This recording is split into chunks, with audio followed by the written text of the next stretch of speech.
Alright, it's Aksu, back at it again, talking about HP metagame and different HP IDs in the metagame. If we start with talking about the two IDs that really get all the positive benefits and all the good results for HP, it's basically PD and sports metal with mix of tool in the mix. Those 3 or 2 IDs have gotten all of the good finishes in the recent times. And recent times, I mean since the last ban list, which banned out both and stuff like that. In the AMTs, both of the decks have gotten top finishes once, with Tool also getting one.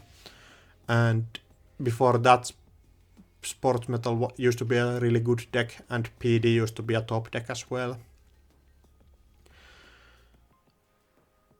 Recently, the faction as a whole has been getting mostly support for this new archetype of core damage deck that Soul has been utilizing and some of the Sports Metal builds have been utilizing.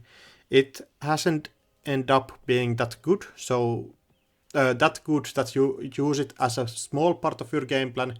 It has to be a huge part of your game plan to make it successful. Also, HP has still all of the best tempo positive options, stuff like seamless launch and Chaotic Labor and stuff like that. Just end up being such a huge cards that it might carry the faction to at least being mediocre at least. If we talk about HP strengths, HP currently, in my opinion, has the best ice suite in the whole game. So stuff like Drafter, Gatekeeper, Fairchild, Magnet, those all are ice that every other deck would really want to have, but they just don't have the influence. Instead, they need to resort to exporting like Magnet. That's cheap and really destroys Botchalus and stuff like that. Also, HP still has the best scoring options. Seamless Launch is such a wild card, and Chaotic Labor and stuff like that make it so that PD and Sports Metal are two of the best mainly scoring focused decks. Other factions need to resort to having different type of win conditions. Like Jinteki always resorts to the grinder damage thing. Outfit or Wayland resorts to HHN economic warfare, as does NBN. Also, HP is the best deck at using different avenues for scoring or creating a scoring opportunity. So you use ice in combination with you used to have the lockdown effect, but that doesn't really exist anymore. But you have ice, you have combination of different upgrades like Managarm, Analytic Void that you utilize. But in the weaknesses, Midnight Sun wasn't really that good of a set for HP because it only included the harmonic package, which in my opinion is really quite weak without extra support. For example, I think the new set might bring out an ID that's focused on harmonic ice, with NBN getting maybe support for the giving runner credit stuff. And the new set also brought out the core damage package that didn't start up as really a good thing, but it has evolved into some really deck that can manage with Jin says core damage Sports Metal, and the deck Encoder brought to last MT and ended up second placing with. Also, there has been a new type of cards that really mess up with PD's typical game plan. Stuff like pinhole threading means that your upgrades are not really safe anymore, and you cannot build this death remote anymore without stuff like Warroid Tracker protecting it, that some Jinteki builds have gotten into. And then you have stuff that really makes your eyes not work in the early game. Stuff like Bankar and stuff like Boat used to be in the last before the ban lists.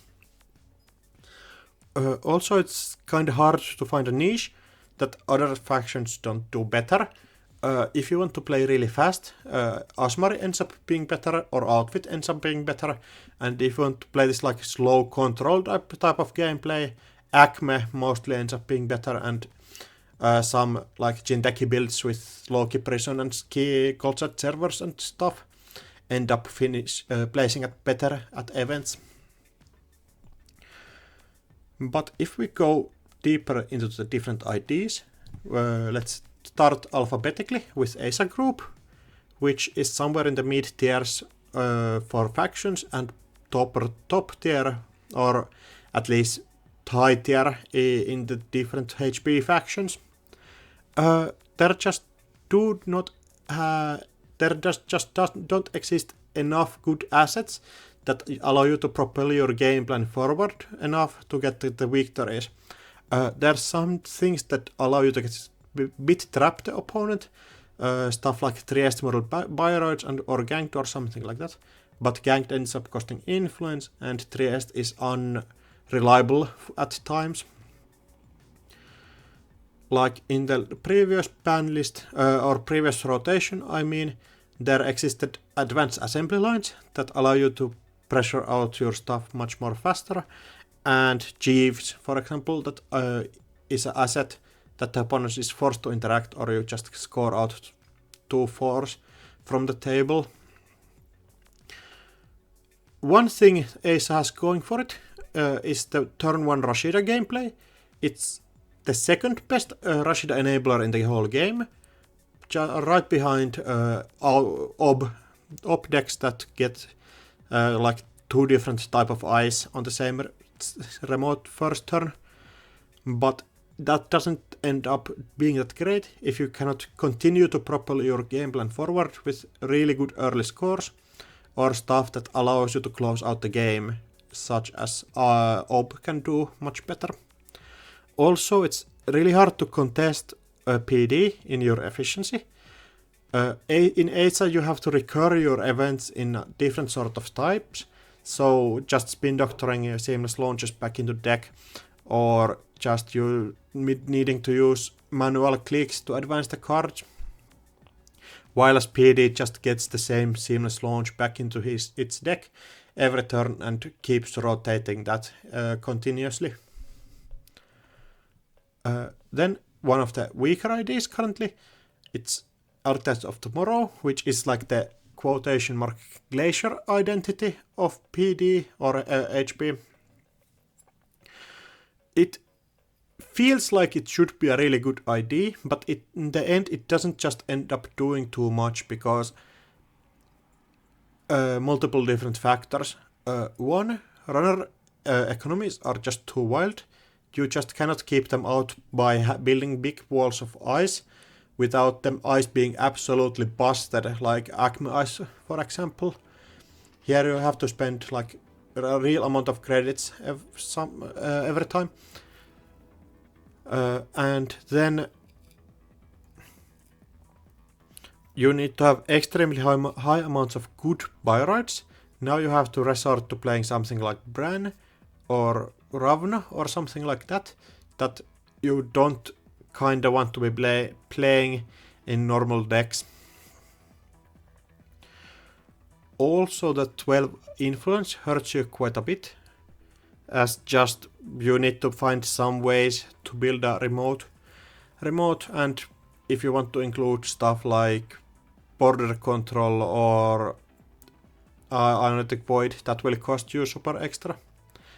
And Architects of Tomorrow is the one deck that will take the biggest hit probably from the rotation, without considering the new cards, of course, that we just don't know yet. Because Fairchild 3 leaving is really going to hurt, because Architects of Tomorrow needs every good Bioroid dice they can get. Then we have the big HP ID. Bioroid used to be the best deck in the game, has fallen quite a bit because of the weaknesses I listed up before. So pinhole, syncing up the monogram and Untitled Void servers, and your eyes just not end up being that great in the end. But still, I think PD has play because it's just a really solid idea that sometimes you roll people up with if they just cannot find all of their things fast enough. The problem with that is that Outfit kinda does that thing better with actually like forking the really fast runners with that play bunker and stuff. Also, as a funny mention, PD is a deck that works in like almost every format that PD and Seamless Launch is in. I think like Eternal is probably the only thing that PD doesn't work in. Because in Gateway you have all the important cards. You just add more cards in startup to make PD better. But that ends up just being like basically a Gateway deck. And in Standard you incorporate more of the good cards like Tranquility Grids and in border controls, and Untitled Void is in the every deck. Then after like the most notorious HP identity is one of the cooler HP identities. I think Mirror Morph is the one great success from like Ashes factions. If you think about it, every other Ashes Corp faction was a really like ass to play against. Hayabu is like just bad. GameNet is god awful to play against. And C Headquarters ends up building this like really toxic gameplay patterns in my opinion. Mirror Morph just gets this extra value during the whole game with interesting play patterns that you don't really see in any other decks.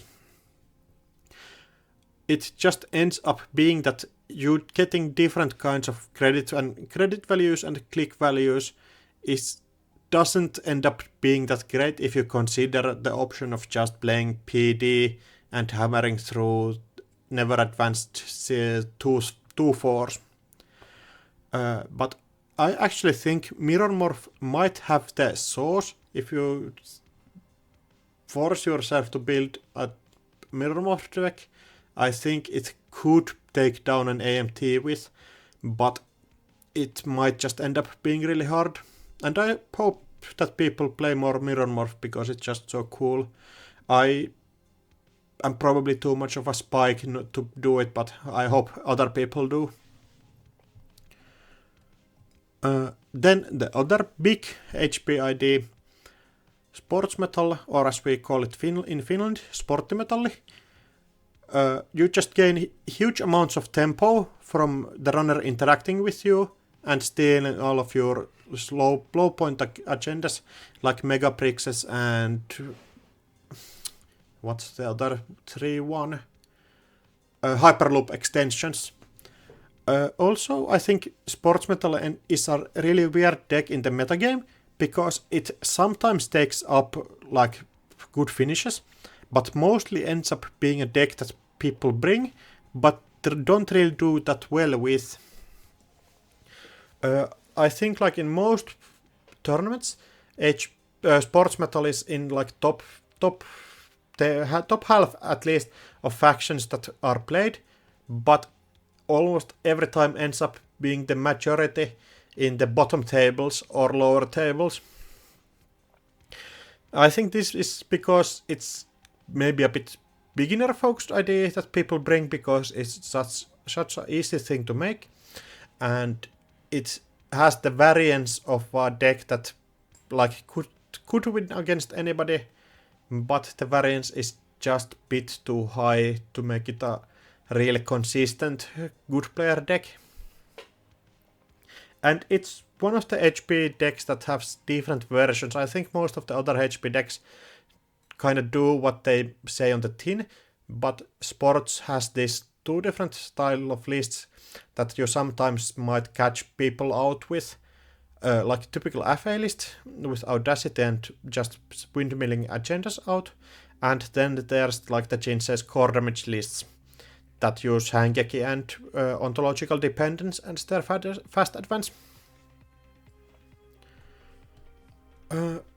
Then Soul Subsea, which is like the black sheep of HP factions. I just personally don't think it's good at all, but people make it work somehow.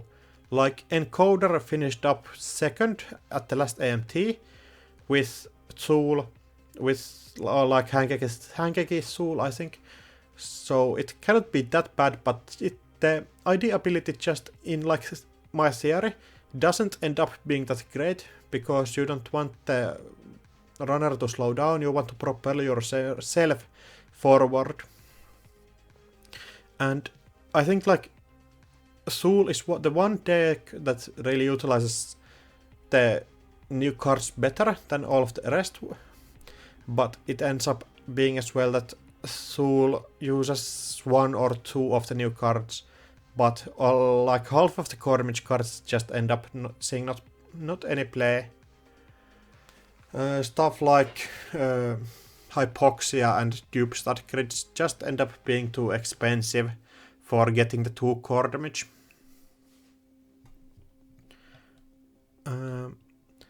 If you look at the future of HP, it actually just loses eyes like Fairchild 3 in the rotation.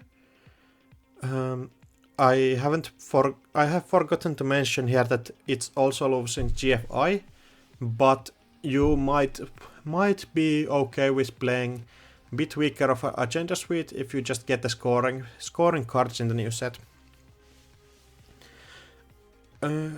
Like the other thing that's going to be dependent on HP being good is what kind of a set are they creating for HP. Like the new set, Midnight Sun and Borealis, focused on really like 2 specific things for HP, but ended up not giving anything to the like things that make HP good. So it's interesting going to be interesting to see what type of things they push forward in the Automata Initiative set. Yeah, that was me talking about HP. I think my next video is probably going to talk about the last year's whole metagame and my experiences with starting to play Netrunner around a year ago. So keep an eye out for that if you're interested to hear about that. And I have had this idea to make a how to play against HHN video, but it might just end up that it comes out too late, so it wouldn't be any benefit for anybody, because HHN is rotating in the next set. But thanks everybody for watching, and I hope everybody has a good day.